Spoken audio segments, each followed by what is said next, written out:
Hi, this is Aaron Eisberg-Nog from Star Trek Deep Space Nine, and you're listening to Beyond Trek. You can follow them on Twitter at Beyond Trek Pod and on Facebook at Beyond Trek Productions. This is Beyond Trek Podcast, your source for Star Trek on social media and around the web. I'm Big J. I'm Watney. And I'm Dag, the Trivia Master. You can find us on Facebook at Beyond Trek Podcast and on Twitter at Beyond Trek Pod.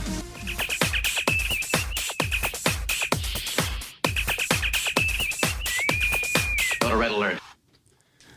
All right, well, we've got something a little different for our listeners today. We are in the studio for the podcast Night of the Living Podcast. We're doing a crossover episode, going to talk about some of the scary and spooky, weird Star Trek episodes. And for this one in particular, our co-hosts Dag and Watney were not able to make it. That's okay. They're going to get this recording as well. So I'm here today with Amber, one of my coworkers who was with us at the Cincinnati Comic Expo. Part of our production, did some photos. My son Nacho, who all of you have heard before, and our special guest. Well, you guys are hosting us. You're hosting us in your studio. We've got Fred and Amy. Now, do you like Fred or Freddie? I go by Freddie now. Me and Jefferson, we have this really long history together. We've known each other like 23 years, I think. Easily 23 years, yeah. Yeah, maybe even more than that. That's scary. But yeah, I go by Freddie, but when we were at school, everyone called me Fred, so it's confusing. Right. Well, it is because, I will tell someone, yeah, nice to meet you. My name's Jefferson. Oh, that's great. So, hey, Jeffrey, come on. No, that is absolutely not it. And my name's Amy, but I prefer A. I'm just kidding. You got Amy. Yeah, I can't really shorten that one. Right. Well, you can't even make it longer, really. No. She's the mysterious try. A. Amy Lee, Amy Ann. Amy is here. Hi. So, yeah, some friends from high school. So, yeah.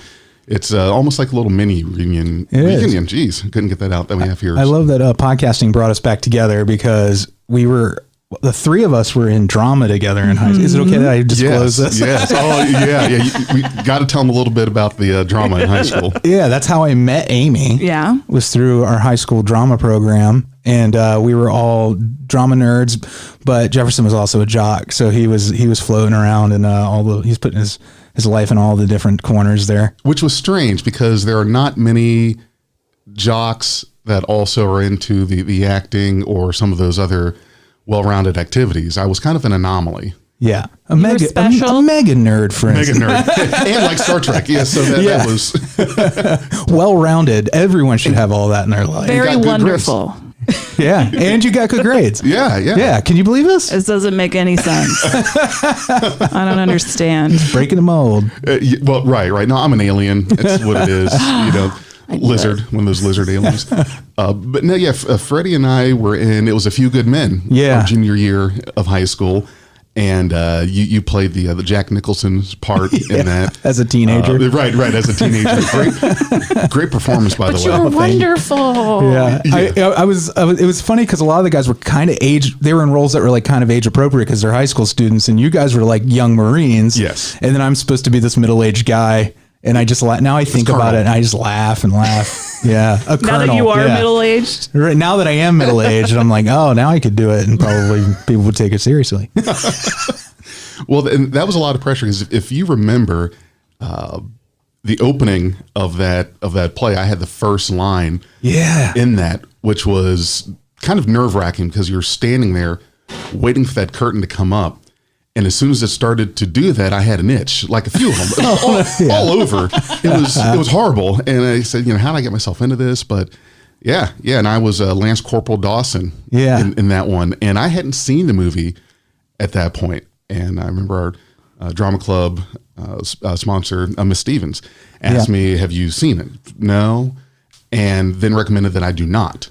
Right, so that it was a pure performance based on how I saw it. It's a great play, Aaron Sorkin, if I remember right. Think so. Yeah. So and we went to state. For that one. So that was fun. Well, we could sit here all day talking about high school, and I feel like I'm the good old days. That was a tough drama coach too. Oh yes. She wasn't just doing that to pad her resume. She was serious. Yes. So we learned. I feel like I owe her a lot I learned a lot from her. Absolutely, I did too. If you're listening. Carol Stevens. Yeah, I hope so. Yeah, Carol Stevens, if you're listening, thank you for helping us get our acting chops. Making us cry. That's okay. Just get it out. Right? So in this review, we're going to talk about one episode per series from Star Trek. We kind of went through and picked out first the episodes that Freddie and Amy would be most familiar with, most comfortable with, because, you probably don't live in the lore every day like I do. It's horrible. I can recall most episode names, numbers, or the season, different lines. And so, yeah, see, Nacho knows. You're getting the same. I see you looking at me like that, the corner of my eye. You know it. You're getting just as bad. I'm telling you. Oh, yeah. Amy's a convert. Recent. Yes. Like in the last year and a half. Yeah. Wow. And I am so in. It's ridiculous. I love it. Once you're in, you're in. Yeah. But I'm not through. I've seen what I've seen, but I haven't seen Enterprise or Discovery yet because I'm trying to watch in airing order. So I'm still in like Deep Space Voyager land. Right. And that's mine. That's great. When you get to Enterprise, just gotta. I know I got to power through. You just gotta power through. That's what I've Really? heard. I see. I have never seen an episode of Enterprise either. Well, with Enterprise, I can tell you it does get better. That's all you can hope for. Yes. It there's just sounds so something to look forward supportive. You have to put videos out to encourage young Enterprise viewers. to. Yes, we do. It's like a support group. Yeah. So we picked an episode from each series, just kind of went through and tried to pick out kind of one of the ones that are the best ones to talk about that is related to Halloween, because Night of the Living podcast, you guys do the horror movies, horror genre, the horror shows, and have been dying to do something with you guys, but thinking, well, it ought to be relevant so that it kind of ties in. Yeah, and it's spooky season. It's October. We call it Spooktober. Oh, do you? Yeah, I love that. Spooktober. You like that? Yeah, this is spooky Trek. So the original series is the one we'll do first, and that is the episode Wolf in the Fold. And this is a Scotty episode. He is on medical leave on a planet with Kirk and McCoy, and there's this. He ends up being accused of murder, and goes through this. Has to go through his whole trial. It's like this castle type of setting. He of course believes he was possessed. He didn't. He didn't do it, and they found Scotty with a knife. And he looked pretty bad. Yeah. It a few times over. It looked pretty Multiple incriminating. bodies. Yeah. Right. Yeah. Right. And here's something interesting about this episode is I went through and I did a rewatch of the original series not too long back, and every episode except this one, every episode was Kirk, Spock, McCoy, some combination of those three. It's not like TNG or DS9 or any of that where there's a Worf episode, there's a Dax episode, there's a Troy episode. It was Kirk, Spock, McCoy, all the way through. This was the only episode that was it was a Scotty episode. There was no Sulu episode, no Uhura, no nothing. So Never thought of that. Yeah. So basically, you've got the 72 hours, these 72 episodes, and out of that, 71 is tightly focused on those three. And that really brought out and made, I don't know if you've seen any of the newer Trek movies, but it made it a lot more obvious how they shoehorned in the interactions and friendship with him. They cashed off of what we remembered from the original. Okay, so it was all Kirk, Spock, and McCoy, but they took that, years, decades of us watching that and jammed it in. Just like, here you go. They're best friends now. That doesn't work. So also, tonally, this one feels so. When you brought the topic up, I was like, this one stood out to me because tonally, it's so different than the rest of the series. One, because it's so dark, and two, it's Robert Bloch, the author of Psycho, wrote it, and you have him also dealing with similar themes in this, which are a man who possibly is traumatized and now hates women. And that's the big reason they're taking Scotty to this planet because a woman caused an accident on the Enterprise, Right, and now they think he'll hate all women because of it. Wow. And I think just the timing of when it was released and everything, it's got a lot of deep, there's a lot of deep things going on under the surface in this A lot episode. of politics. Yeah. Yeah, for Right. sure. Right. Yeah, there are. So, he's got his fingerprints all over the murder weapon. These killings are happening, and he doesn't remember them. And the atmosphere of the whole episode was just very kind of, well, you're right. I mean, it was almost like a horror-based, sci-fi thriller. And Yeah, definitely. So what ended up happening, and there's probably going to be some spoilers for anyone who has not seen any of the episode we talked about, but there was a mention in the computer file during his trial of a Jack the Ripper. Right. So I loved that twist. Yes. The twist was that the Jack the Ripper that we knew and was basically an alien, this entity, because there were other accounts very similar to that through the years that happened on different planets. Yeah, there were some words, right? They almost sounded like that Klokta Verata Nikto or whatever from The Day the Earth Stood Still. they were like, this is no language we know. What does the computer think? And it comes back with this explanation that eventually leads them down that rabbit hole of Jack the Ripper was an alien. Right.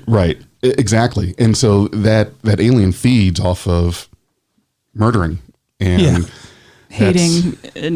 hating women. Yeah. Right. The alien hates women too for some reason. I don't understand this stuff. I know, that's horrible. How'd you like that? You had Piglet as the villain in this episode, which I really dug. I love that guy's voice. He's so unassuming. His voice is so kind and warm, and you're kind of like, oh, he's just kind of this little milquetoast guy. Yet, again, spoiler, but I assume you're a Star Trek fan if you're listening, and you've probably seen this episode. But I think we can make that assumption, 50 right? years Yeah, and I just feel like if you hear our dogs in the background, and that's what you're hearing. They but also it's not me.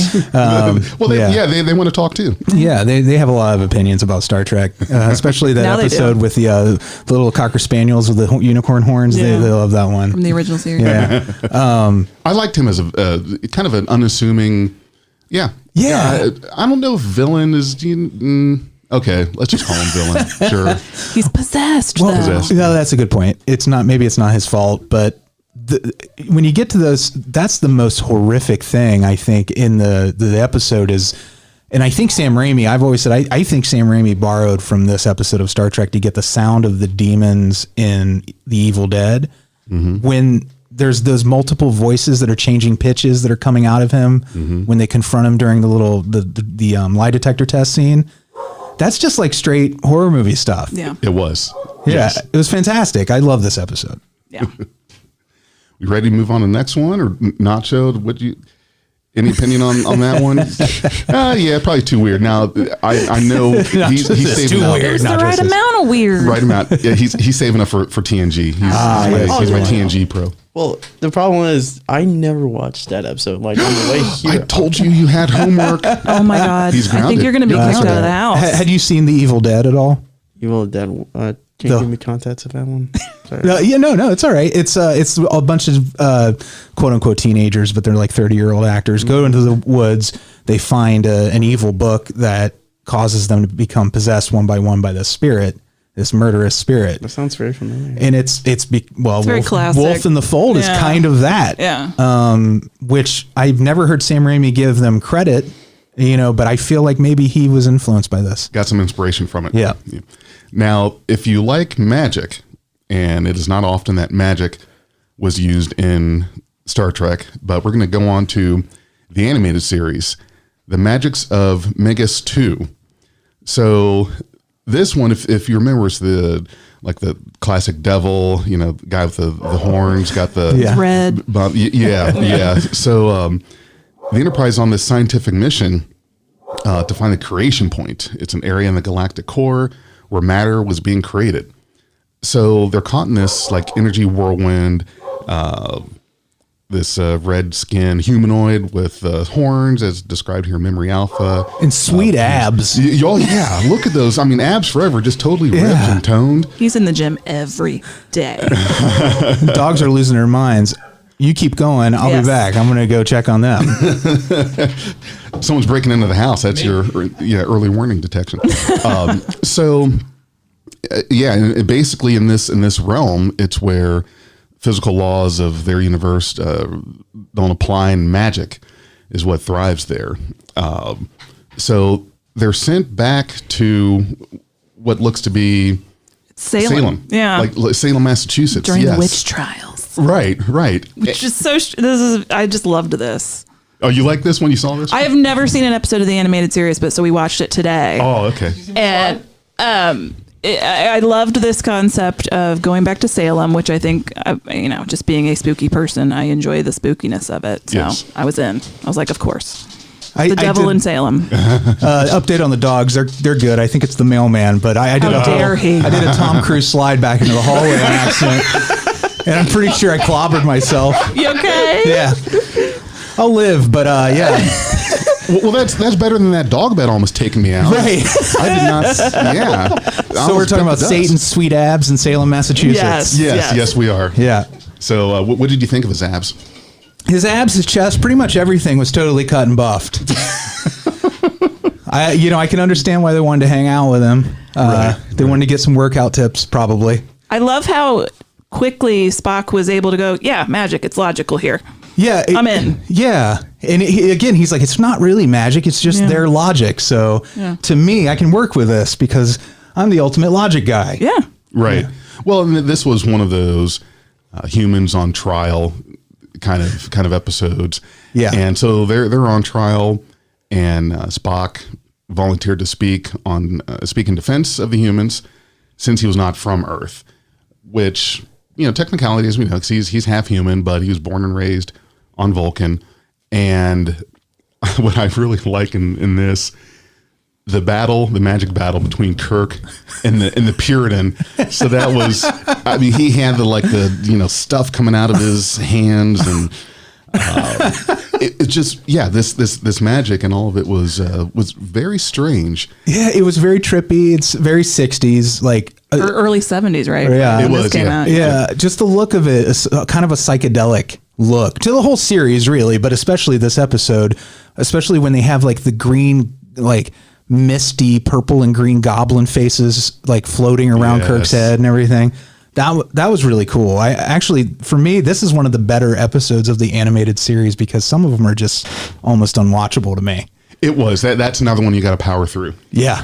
I will. So, I'm not sure if we put that one on the list or not, but maybe. Yeah, When I get to I was the worried end about and you. I'm out and I'm like jonesing and shaking and sweating, I'll go back to the animated series. When I did my rewatch of all of it, that's where I ended, was the animated series. Yeah. Now, when we were in school, I had followed all of TNG when that was on, recorded every episode on VHS, saw it all, saw some original series reruns, but then and then DS9 started. Now, once I got into college, I really sort of kind of fell off of, there's a lot more to do in college than watching Star Trek. Yeah. So Just a little.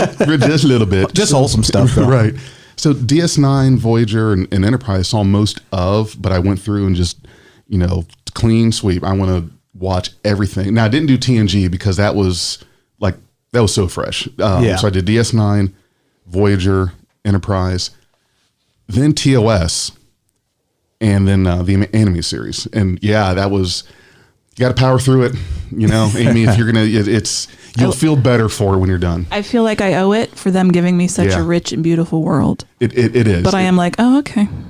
I guess if I have it to. helps you to respect where it's been. It can't all be perfect. What I can't do all like about the animated series on the flip side is it was a place they could safely work out screenplays that didn't pass muster for the original series, and some of them were the more what would have probably been incredibly controversial episodes, just like the one we're talking about, where the message is, "Hey, Satan's okay." Right. He's just misunderstood. Right. Yeah. He's not that bad. And you're talking about America of the 70s, the 60s and 70s here, Not where happening. imagine the reaction had that been on in prime time, and just given to the general audience. They probably would have come after Gene Roddenberry with pitchforks. They already got away with an interracial kiss. So Yeah, they that were was a gonna big have deal. to- yeah. So I don't think they were going to be able to do any more challenging there. But Yeah. so moving on to the next one, we have TNG episode. This is, I just now thought I should probably give the episode numbers for anyone wanting to jump right into the Halloween ones. So let me jump back real quick for you guys. Thinking you might. Wolf in the like Fold was that. season 2. Yeah, that was. But I can't remember the episode number. I've got it right here. Yeah. I've got it right here. I had closed out the tab. I just got to. Okay, Wolf in the Fold, the original series, season 2, episode 14, and The Magics of Megas 2 was the animated series, season 1, episode 8. Okay. I know we already talked about Wolf in the Fold, but I just want to bring up real quick. What is it you think the women did that got Kirk and Bones I so know this worked up? cafe were the women, and they never finished it. Yeah, he's just like, no, I know. Let's go. Uber's on me. Let's go. I'm thinking I don't want to know. Whatever happens on shore leave stays on Right. shore leave. That's what- I'm thinking of something pretty extreme. Therapeutic, surely. I think so. Yes. Wink, wink, nudge, Yeah, nudge. I'm sure involved a lot of Romulan ale. Yeah, I feel like they created the holodeck to stop abuses of other people. They're not real people. They're holograms. So What's going on in Ryza, though? Well, Risley. that's a whole different thing right there. Too got- much John Hummer on. That's what it is. They got Riker's face on a poster in an administrative office there. If you see this man, Get tested. I love Riker, though. I didn't mean that, but you know how it is. all right. So Night Terrors, TNG. So episode, let's see, season 4, episode 17. The USS Enterprise D is given orders to find a lost Starfleet vessel, the USS Britain. They come upon the ship adrift in an unexplored binary star system. Beaming on board, an away team finds the entire crew murdered except for a Betazoid, Andrus Hagen, the Britain's scientific advisor, who is catatonic. So this was the one. Troy's floating. She's having that dream, that weird image, eyes in the dark in one moon circles. And, where are you? Where are you? Over This, and over this again. is the one they won the Emmy for Outstanding Achievement in Special Effects for No. Right. her floating against the green They screen. did great for what they had. That's true. Right, They did. For right. at the time, it was pretty amazing. Actually, you're kind of like, oh my god. It was. Yeah. Nacho, take it away. Oh, honestly, I kind of laughed when I was looking at that. I think you were supposed to. I know, but it was hard to take it serious. It felt like a Disney movie. Yeah, like a it was Disney pretty movie. silly. Well, if you recall, so the crew of this other ship, they killed themselves. I mean, Yeah. they went totally ballistic, and there were signs of, there was paranoia. They got a captain's log, and basically anyone who was there was a lot of suspicion of mutiny. So all 34 of the crew killed each other with no alien presence. And what ended up happening was, in this space, in this region they were in, they could not get into REM sleep. And not being able to do that, to get in that REM sleep, has very damaging effects on you. So Yeah, gives you these really dark circles under your eyes, makes They you all real looked grumpy. They all looked very tired. Yeah. I felt that in my soul because that's how I feel most days. But yeah, they couldn't dream. I do like how in some of the shots it's just the actor, no matter who it is, just kind of like staring mouth agape, into space. And I mean, they sold it like you're like, you guys, you need a nap.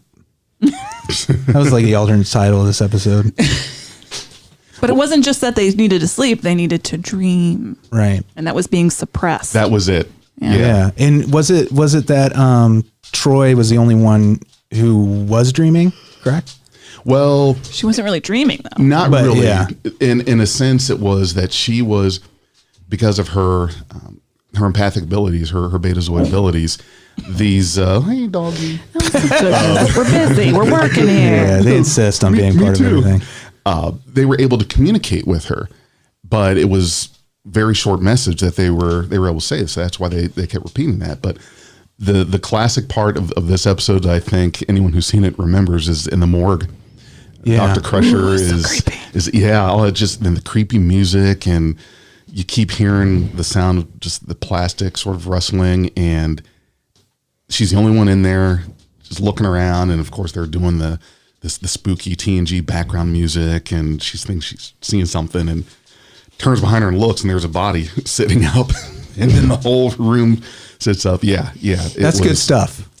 That was enough to forgive the silly floating green screen. Yeah. It's a moment that is kind of reminiscent of, there was a moment in The Fog, the John Carpenter movie, kind of has a similar moment in it. Freddy versus Jason does.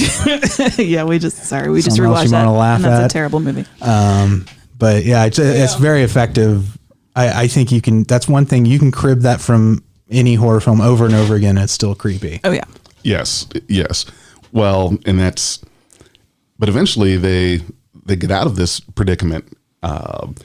Data had to take over. Basically, the crew is just becoming incapacitated, and Troy realizes that one of her messages that she got, 1 moon circles, refers to the hydrogen atom. And if the Enterprise releases hydrogen towards the other ship, because they found that there was a ship stuck in the Tychon's Rift, the same rift that they were in. They couldn't see it because they were in a different plane, like the either it was 2D or 4D plane. No, 2D was the episode of the Orville. Also a great show. We love that too. Right, yeah. And so that's that. They were able to get out of that. They did the explosion, produced this explosion, and they were able to free themselves. So kind of Batman-esque leaps of logic. Yes. Always in Star Trek, but especially in these Halloween-y kind of episodes, they kind of have to. I almost feel like when they bring in someone who is typically a horror writer to write on a sci-fi series, that sometimes the science gets a little short shrift. Right. Because they're like, no, this is okay. It's kind of our Halloween episode. You can be kind of silly with how you get them out of this one. It's going to be a Deus Ex Machina situation. Well, in the this episode, we got to see a good bar fight. Yeah. Oh yeah. Remember that? The bar Brian fight in 10 and Forward. the angry man. Yeah. And Guinan, where did she get that gun? Guinan, she had every part What did in I say? Guinan. Guinan, sorry. That's okay. But she pulled out that giant gold gun. Well, what bartender doesn't have a gun under the bar? Yeah, it was her peacemaker. Every time I see like someone at a bar, I always think they're loony, because in a Looney Tune episode, you would just randomly get something out of nowhere. I just like that it shot like fireworks out of it. And she's like, that's setting 1. And I'm like, was bubbles on setting 2? Like, what other harmless thing is going to come out of this big gun? Well, she scared him, okay. Well, right. Got him to stop fighting. Yeah. So, but She's one of my favorite characters in all of Star Trek. And I'm sure because she's had so much success is probably why you don't see her come back in other series or anything. But I wonder if she'll show up in Picard. I hope so. Oh, yeah. If she's well enough. I know she went through some stuff. She's still on The View. Yeah, true. I So there hope you so go. too. So yeah, we can keep our fingers crossed. I hope she has that gun still. On Picard. And the hats. Yeah. Slung The across hats her are back. great. So moving on to Star Trek Deep Space Nine. This episode is called Empok Nor. This is season 5, episode 24. Just skim through some of the teaser for our listeners. Kira, Dax, and War. You like that one too? The dog loves that. Elsa Another good. loves Deep Space Nine. Really? Yeah, Big they're fan of Cisco. Yeah, Oh. they love Cisco. Wow. So Kira, Dax, and Worf enter Quarks to find it strangely empty, and the reason soon becomes apparent. No one is able to hear themselves think over the horrible noise resulting from Chief O'Brien and Nog doing some conduit repairs. I haven't seen this one, but that description. So This is horrible noise, Nog and right. O'Brien are up to something horrible. So they need this plasma. What is so I funny? just thought something very funny. He's imagining what Nog and O'Brien could be up to in the conduits. He's in his Jeffries tube. Yeah. Oh, come on. This is a family show. Keep going. I'm not responsible for anything. So The there's giggle fits. they need a plasma distribution manifold, and the manifolds are of Cardassian manufacturer. Stop it. So they're Cardassian, so they can't just replicate one. They need one that's they find an abandoned station called Empok Nor. This was the sister station to Terok Nor, which is what they renamed Deep Space Nine. So, and Empok Nor, is this kind of evil, spooky, abandoned station because it's tilted in space when we see it for no reason. When things are not, are odd or supposed to be out of the ordinary, then the way you show it in space is have it tilted. That's at an it's angle. cheap, is that in the showrunner's Bible for all Star Trek series? Yes. If there's an evil Enterprise, tilt it. we need a station that's just like Deep Space Nine. Bad lighting. It's crooked. Tilted. Yeah, it has to have exposed Fog wiring hanging out with machine. sparks coming off of it. Yes, Yeah. and it's just remember tilted. So they brought Garrick along on this because of course they need the expertise of a tailor. I guess if someone was going to rip their pants or something, he would be on hand. And plain simple Garrick, not just Garrick. So I love that character, by the way. Oh, he's great. He's great. Yeah. We could do a whole episode on sassy. Garrick. Yeah. He is. So they find some Cardassians that were left there in some stasis tubes, and there was this they were partially filled with an unknown blue biogenic substance. Now we're getting into a biogenic substance, and that's when you know that it's kind of scary. So, Or it's Windex. It's one of those. Scary Windex. well, people start coming after them. So they're in this poorly lit, abandoned station, trying to get this part. Garrick kind of goes off the rails. Nog is he's sneaking around on guard.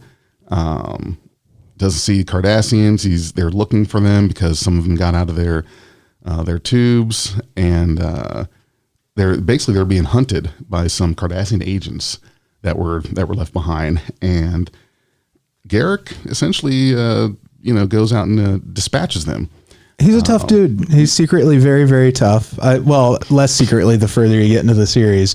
But it's always one of those things where he's like Steven Seagal in what was that movie, Under Siege or something, where he's the cook, but he can kill everybody on the ship. Yes. Garrick is like the Steven Seagal of the Star Trek universe. But possibly a war criminal too. Also, maybe a war criminal.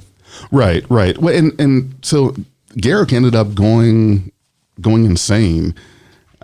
Says here, there's some finer details I don't quite remember, but so they're being stalked. It's kind of like a Predator sort of episode. Yeah. These Cardassians going after this away team, and the whole atmosphere of that, it's kind of has you on the edge of your seat the whole time. That's why it's one of our Halloween episodes, because you've got a tilted station in space. Yeah. I love cat and mouse stories. Excuse me. It was very much cat and mouse story. And I do feel like cat and mouse can go across so many genres. Like you can have an action adventure cat and mouse scenario. You can have a comedy cat and mouse thing. But when you do it with horror, you just basically have to have somebody at a really big disadvantage, and it feels like they could die at any time. And that, I think, makes it kind of like more of a horror scenario. Like, so your underdog, I take it, haven't seen it, but I'm going to guess they were probably unarmed in the first act, wandering around, or their phasers probably broke. Something happened, probably. Again, this episode, I don't know. But I'm just saying, I love that. That's a classic setup for a good reason. So I didn't watch it because I'm only in season 4 of DS9 and I didn't want to get too far ahead of myself. But the idea, I love more screen time for Nog. I need more because I love him. I want to protect him, and rest in peace, obviously, to the actor who played him, who just passed, which is so sad. It makes me sad. But the idea of Nog and Garrick together and kind of that's a crazy pairing. Yeah, I'm excited. Yeah, for at this point in where we're at in Deep Space Nine, that relationship doesn't exist. No. So Nog I'm is kind of off at curious to see what Starfleet happens right now, so he's gonna come back to station. You've just blown my mind. I know I have a lot still to get through, and your listeners are screaming at me like, "Oh, lady, sorry." How dare you bring someone on who's only seen 200 episodes of Star Trek? I know. Yeah. I'm the worst. I need to up the standards. Yes. You know, it's only seen 200. You're way behind. So, any other thoughts, observations, or comments on the DS9 episode? We move on to Voyager. I like laughing. Nacho's still giggling. He's still giggling. I love it. Sorry, just that one thing I was laughing about earlier. Let's hear it. Now I can't stop. No, it's very weird. Keep going. Just keep going. Oh, I thought you were going to tell me right now. No, is that all fair? Yeah. Oh, okay. All right. Can you give me a hint? Is it about Star Trek? Yeah.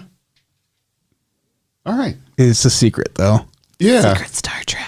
I Don't thought he forget. was. Then he's going to say he forgot. That's what's going to happen. Okay. I was going to So- say there's a booger hanging out of Freddy's nose this whole time. Let me see. No, you're good. Okay, I'm Okay. good. So now let's move on to Voyager. We have The Thaw, and that is season 2, episode 23. And this one stars Michael McKean. Oh, Is really? yes. Who was in Better Call Saul, Clue, Yeah. and also This is Spinal Tap. He was a Couple of really- one half of Lenny and Squiggy from Laverne and Shirley. Oh, yes. A really Yeah. bad 2-parter on the X-Files, which is my nerd thing that I can go on and on and on and on and on about. I think I remember that episode. He was a cop or something, wasn't No, he? he was a man in black from Oh, I'm Groom way Lake. off. Yeah. Area 51. Same thing. Then. Bad episode. He switched bodies with Mulder. It's bad. That's right. But yes. I love remember Michael that. McKean. Yes. Yeah, he's great. I'm going to go home and sleep with my wife. That was the end of Clue. Does everybody remember? All right. So, what do we have in this one? So, this was the whole just clowns and the like, circus sort of thing. It was really, it's just weird. Yeah. It was just a downright kind of strange episode. And so their minds, like they were, it's one of those, if you die in your dream, you're going to die in your real life. And so, Ensign Kim. Elm Street. Right. So Kim is in one of the stasis units with B'Elanna Torres because they went down to this planet and they found these people in these stasis pods, and they activate them, go into there. There's this like trauma, this mental stress caused by fear. These colonists died from massive heart attacks, it says here. So like they were scared to death by something? Right. So, Well, like you said, it says here, like you have their medical reports in front of you instead of an episode synopsis. You're like, this is classic. If I've seen it once, I've seen it 100 times. These Right. colonists died from fear, which I think has happened. I feel like they did something similar maybe in the original series where Next Kirk's Gen. brother, yeah. remember they went to like the planet and there was like Kirk, or maybe it was Next Gen, but there was kind of a similar thing where people were dying from fear. Maybe. It was, yeah. I remember the one you're talking about. Wasn't that the one with the jellyfish? Yes. The Yeah. space jellyfish thing Yeah. that got on Spock's. It screwed them up. back. Yeah. Yeah, it was the original series. Yep. It was definitely. Interesting. They go back to the well sometimes. I think there's That's certain a things. pretty classic It trope. is. And It's a good one. yeah. Right. dying from fear and being scared to death. So that's what's happening here is these people attached to these machines. They're in like a kind of a matrix, the Matrix sort of thing, and this clown played by Michael McKean is terrorizing these people. Man, we get 2 more centuries and they're still afraid of clowns. Yeah. Still. I'm not afraid of clowns now. I'm more advanced than these people. Oh my on goodness, Voyager aren't you are. the best? So if you, for anyone out there, if you do not like clowns, you might want to skip this one. Yeah, or if you love them. Or right. If you love them too much, this might tarnish what you love because you're like, I've never seen an evil clown. And if somehow you've never seen an evil clown, Then welcome you to need Earth. Yeah. Because they're almost exclusively evil now. When Janeway comes in and saves the day. Because she is BA. Yes. She is the HBIC. Yeah. I love, so I just started Voyager just a couple months ago, and I'm probably 10 or so episodes from the one we're talking about now, so I haven't watched it yet, but I feel like I was kind of told about Voyager the same thing you guys are telling me about Enterprise. Like, it's okay. Right. I love it. I like that she sounds like Eartha Janeway. Kitt. Oh yeah. Yeah, you know, so yeah. Yes. I love speaks like Torres. I Eartha love all of them. Yeah. It's a fun show. Yeah. It is. Underrated. Makes me happy. Now we're going to go to Enterprise. Thank you, Jesus. Is this your jam, your favorite? No, we're just getting close to where I actually know something. That's good. We meet in the middle. All right, The yeah. further we get along, the less I know and the more Nacho knows. Well, yeah. Well, he's younger, so he's got the newer kind of latter half of Star Trek, and but you liked Enterprise as a whole. Oh, yeah. And that's not. I mean, yeah, it's good. So, He does not believe what he You're not just going to said. disown him over this, are you? no, I think I'll keep him. He's all right. He's all right otherwise. So this is Enterprise. The episode is called Impulse, Season 3, Episode 5. And okay, you're so smart. Why don't you tell us about this one? What was the spooky and scary you liked about Impulse? If you want me to be honest, I didn't think it was that spooky to me. Really? It wasn't spooky to me. Earlier on the way here, I told you that one episode you said it was a suggestion, where that big white globby thing gets on the ship. The big white globby thing. That was in the cargo bay That and makes sense. Enterprise. If you've ever seen a Star Trek. I'm excited to watch Enterprise. Yeah. Impulse kind of has like a zombie vibe, and zombies don't really creep me out. You're What's right. wrong with the children today? It was They're saturated in zombies. No, you're They've been right. soaking in them their whole lives. That's true. yes. Well, it's zombies. Yeah, Vulcan zombies. Ooh. So What's that there's like? what says Halloween and weird, creepy, scary than zombies? I love Vulcan zombies. That's Vulcan crazy. That's great. That's great. I like that. I always loved how they used that as a way of getting around swearing on the original series. You're out of your Vulcan mind. Right. Spock. Yeah, your Vulcan mind. Well, and so this was, if you recall, in this season, the backdrop of the entire season is trying to find the Xindi and stop their super weapon before it gets to Earth and destroys Earth. And they're in this region of space called the Expanse, which they had never explored before. But there was a Vulcan ship that a while back had gone in there, a ship called the Saleya, and went missing. So this was this one. If any of you remember Event Horizon, Oh, God, I love that remember movie. Event Great Horizon? movie. Love it. Yeah. Yeah, this to me kind of gave a little bit of that feeling. They're in this. They end up in this place. Crew goes crazy, ends up just about killing themselves. Scott Bakula carves his eyes out. Rusty Spoon. Oh yeah. Now I'm gonna have to go back and watch Event Horizon again. That's a good one. So yeah, zombie Vulcans. I love that. That's a cool concept. Wasn't there a novel or something, a Star Trek horror novel that came out years ago that had like undead Vulcans in it too?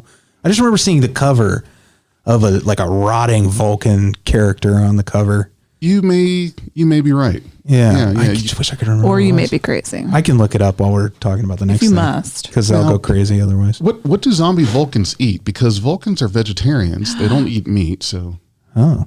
I don't think they were literally zombies. Well, no, they weren't literally zombies. They were infected. Would they would they still be able to mind meld? Would they be able to eat your thoughts and memories? Oh, there we go. We're asking the important questions. Very. Now I'm going to think about this all day. Well, and then this is what started T'Pol's Trillium D addiction, because it was used to inoculate her from this, the biohazard that took over and affected the rest of the crew. Ooh, so I got a drug addiction storyline to look forward to. And drug addiction. I like that. I like when Star Trek tackles those things and they fix them immediately. It is, yes. Right.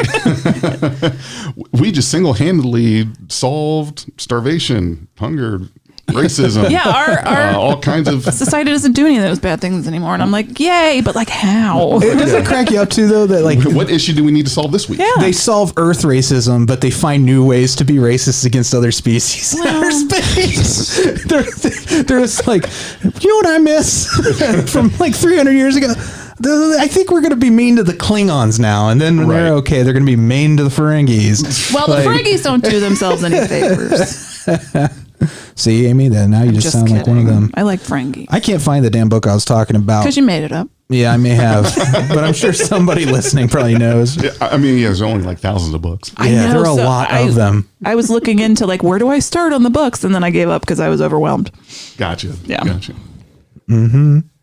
Nacho, Amy, Freddie, Amber, any other thoughts on this one before we move on to our last?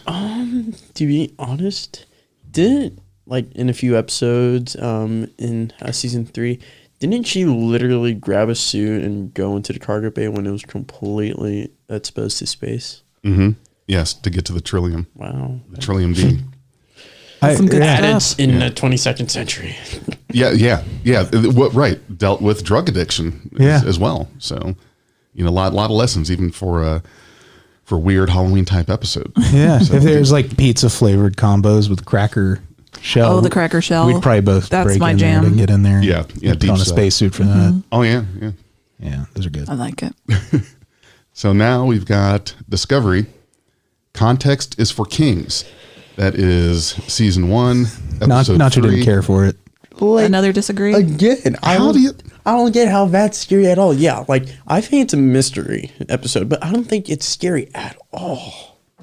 I can't say because I've never seen Discovery because we're doing this whole chronological viewing thing.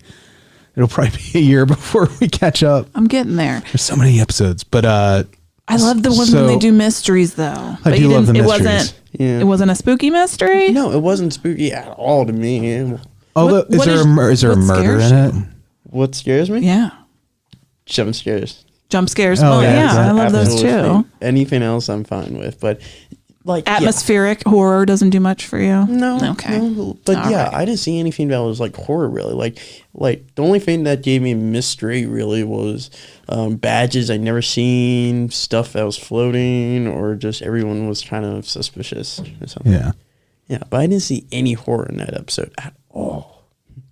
Well, they're new still. There's probably not a lot to choose from, right? I mean, Discovery's only on its third, second. It's about to start the 3rd season. Yeah, we'll be starting the 3rd one. Yeah. So they turn a lot of things around in that one in the 2nd season. I'm real curious about this one because I've managed to learn very little about Discovery and kind of on purpose.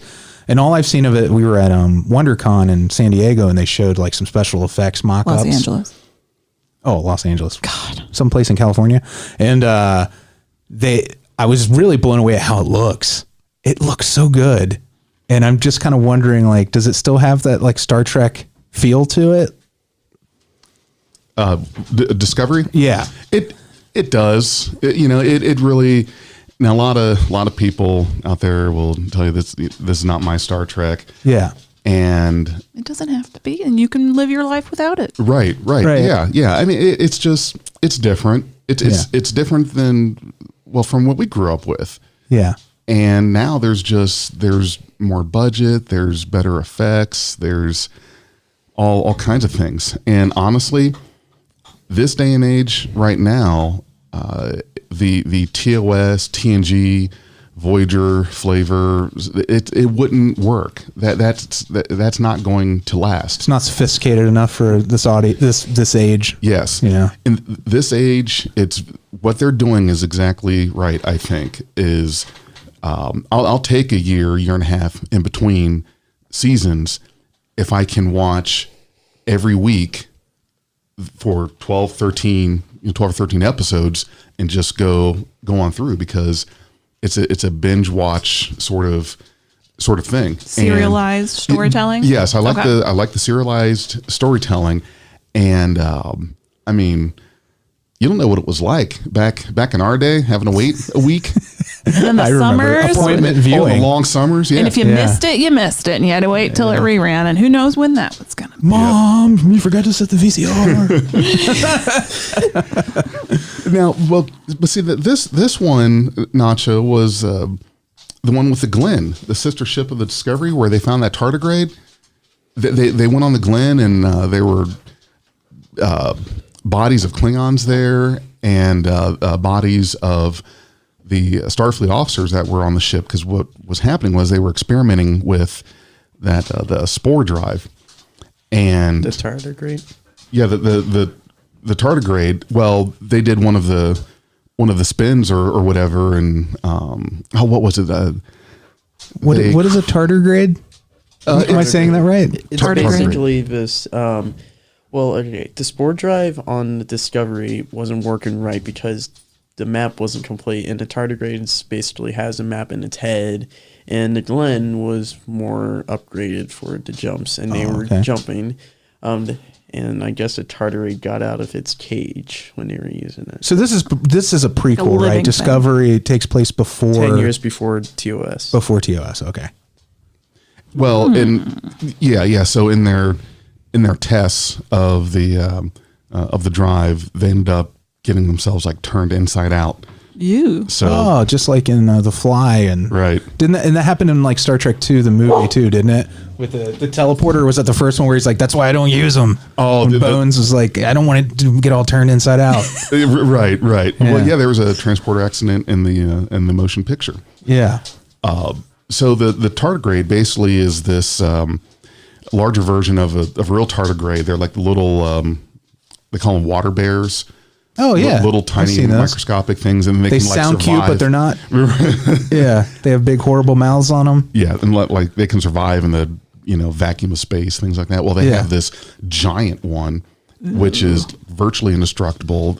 The Klingons end up getting on the Glen, and this thing they see like these big claw marks in the corridors, and the Klingons are all torn apart.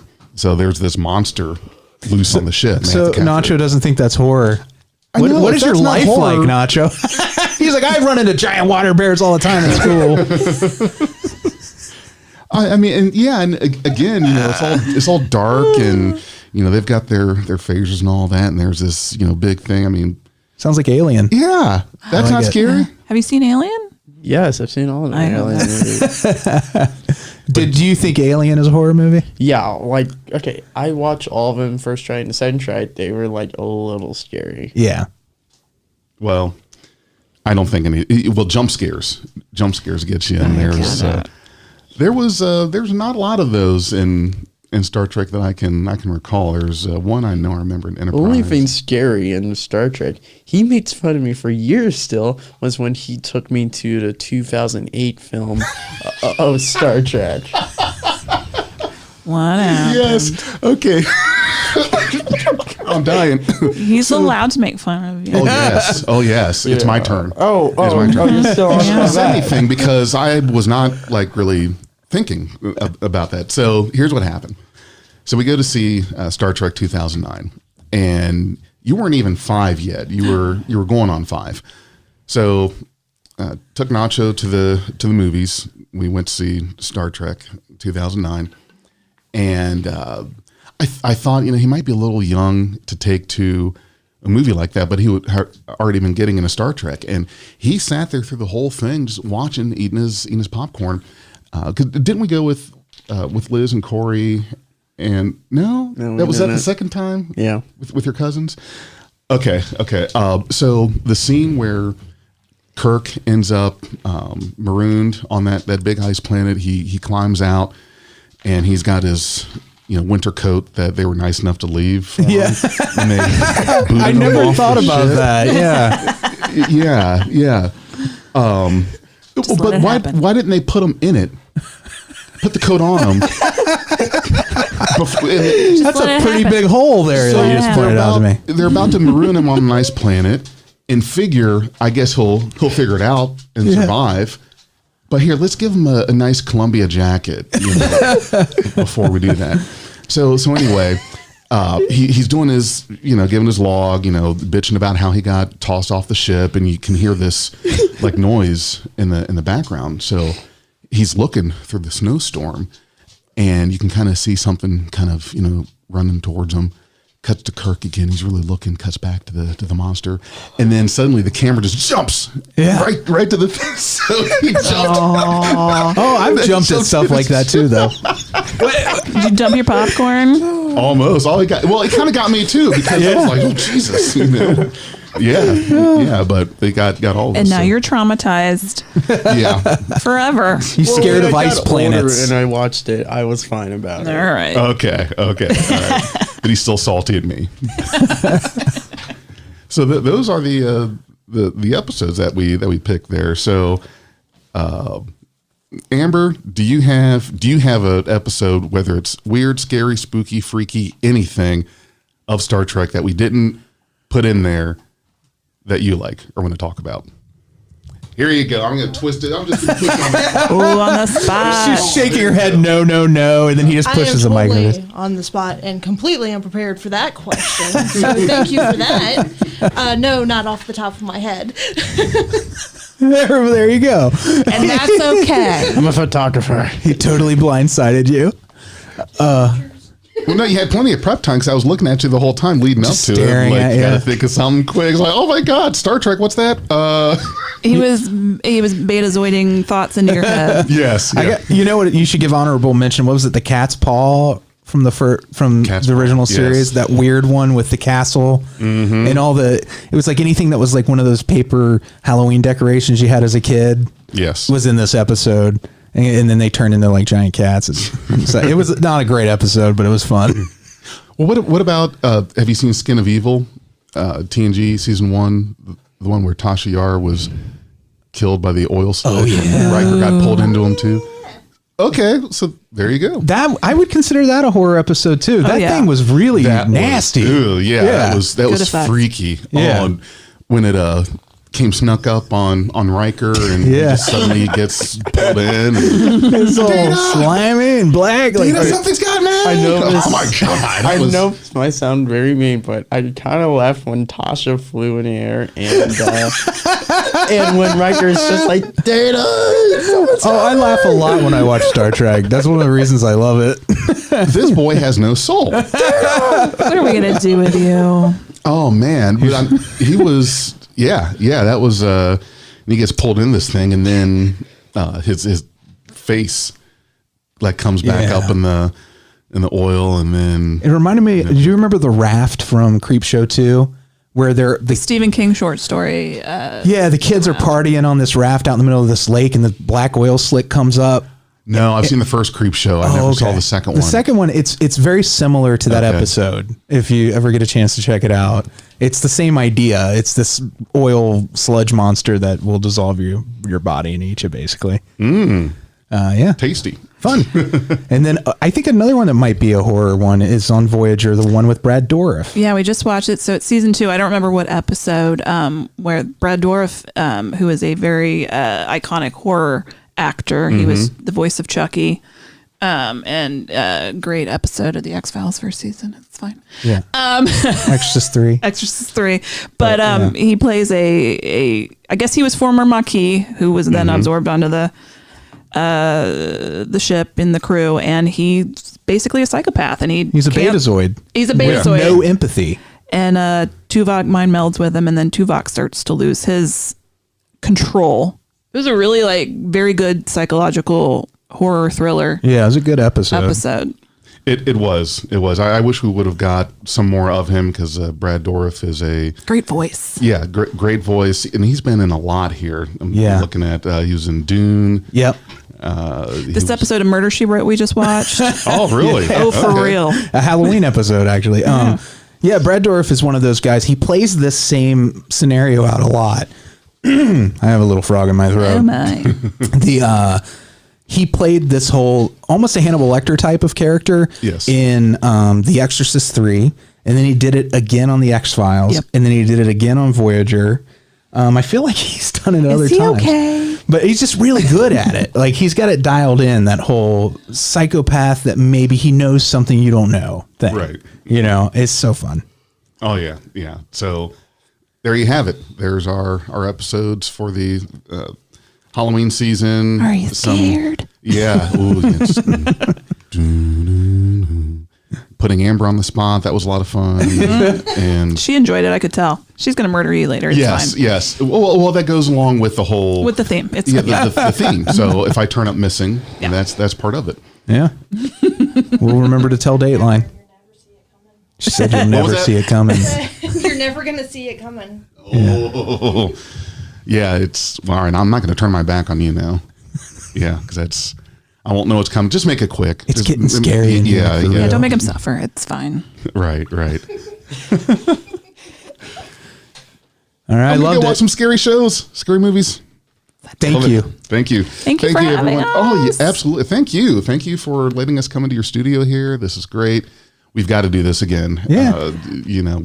Let's not just see each other once a year. Yeah. At a festival for 10 minutes while we chug a beer together. Right. Yeah. Like, how are you? Oh, good. How's the family? It's good. All right. We'll see you later, guys. Yeah. Do a little, joint podcast stuff, which is great. And for our listeners of Beyond Trek podcast, if you like scary, spooky, weird shows, movies, please listen to Night of the Living podcast. You guys have been doing this, I think, 13 years. Yes. You said, right? Yep. Yeah. I had to look at Amy because I'm not very good at measuring time. Yeah.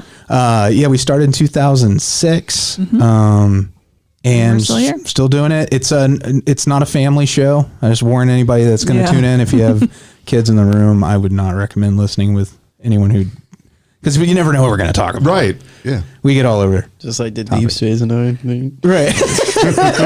You're not allowed to listen. We're getting Quarks Jeffries too on a weekly basis. He went up the ventilation shaft. So much fun. Yeah. So 13 years you've been doing this. Following you guys on Facebook. It's really very interesting and a lot we can learn here. I mean, you should see the setup here. Like it's evolved. This is nice. Yeah. It's almost got me talked into doing a little bit less of the painstaking, minute. Yeah, you don't have to sweat the small stuff. It's and that's why I wanted to. It's fun and relax and it's easy and whatevs. Klingons do not have fun. That sounded pretty damn good. That was good. Oh, thank you. Oh my! I thought Worf was here. Right, yeah. Well, we've got a guy that does Worf impersonations. You don't need him. No, I'm kidding. Okay, You're you fired. hear that? You got competition now. Oh my God, that was spot awesome. on. That was shockingly good. Yeah.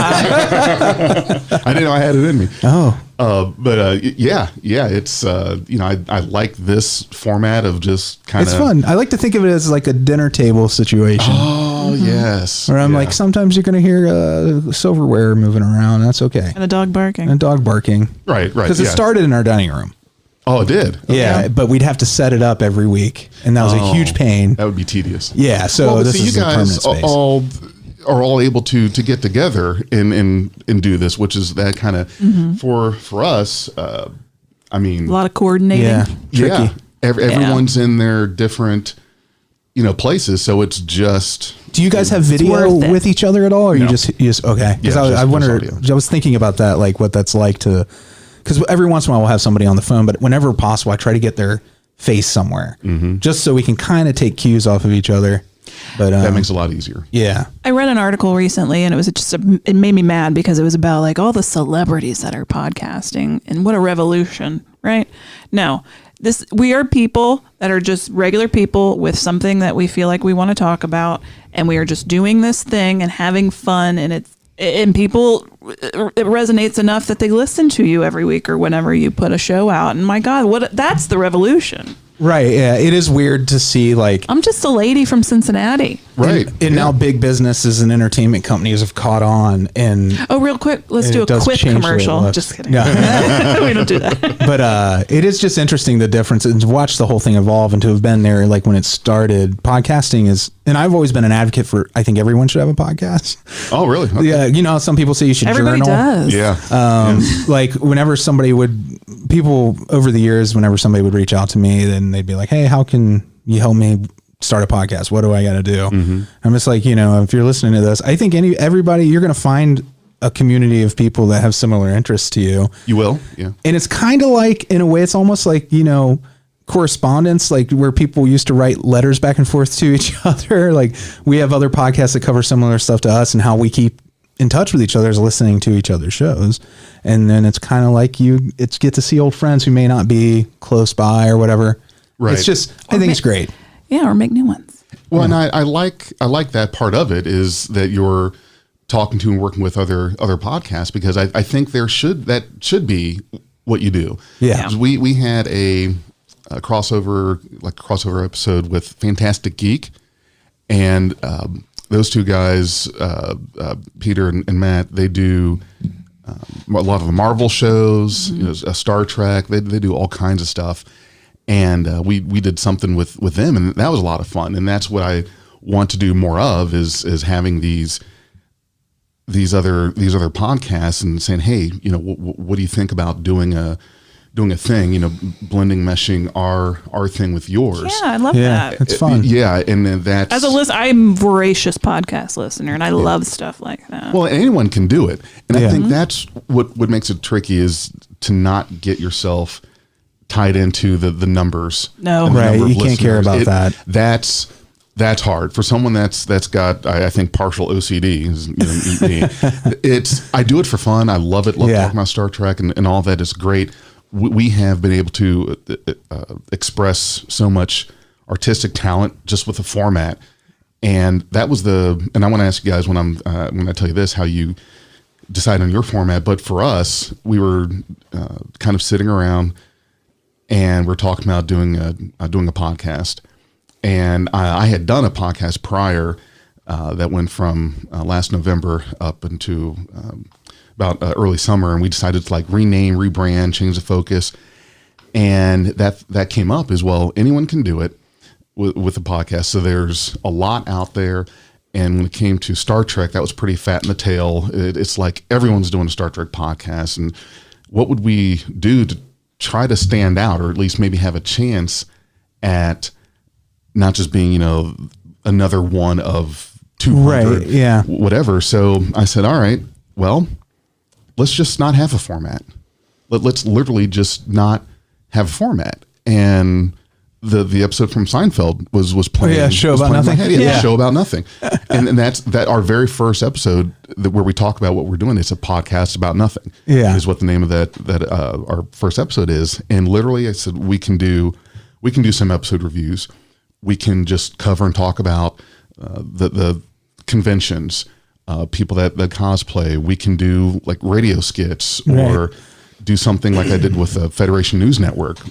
It's what would the nightly news in the 24th century be like? I had a thing I did. We call it Notes with Nacho, and because when we're driving around, just wherever. Just all over the spectrum on Star Trek, and then there's things he zings me on sometimes. Well, I said, you know what? Yeah, let's do a podcast episode like that. We're just going to sit, just record it, and just start talking about Star Trek. And that was that thing. And we've got some, characters stuff. So think of it as like Saturday Night Live for Star Trek. And to me, I thought that's going to be the best way to try to do something unique, because it's very competitive out there. It's challenging. But Yeah, I think Yeah, I was just going to say, like, I think with us, it was, we went through a phase of, in the beginning, there was only us and like one other horror podcast when we started, I think, at the time.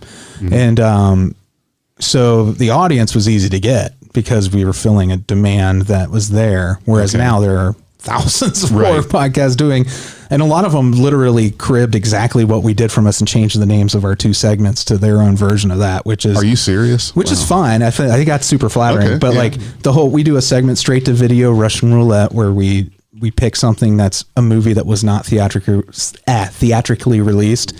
And it used to be kind of a gag because those used to be bad movies. Right. So we would pick somebody randomly. You have to watch this movie this week. Okay.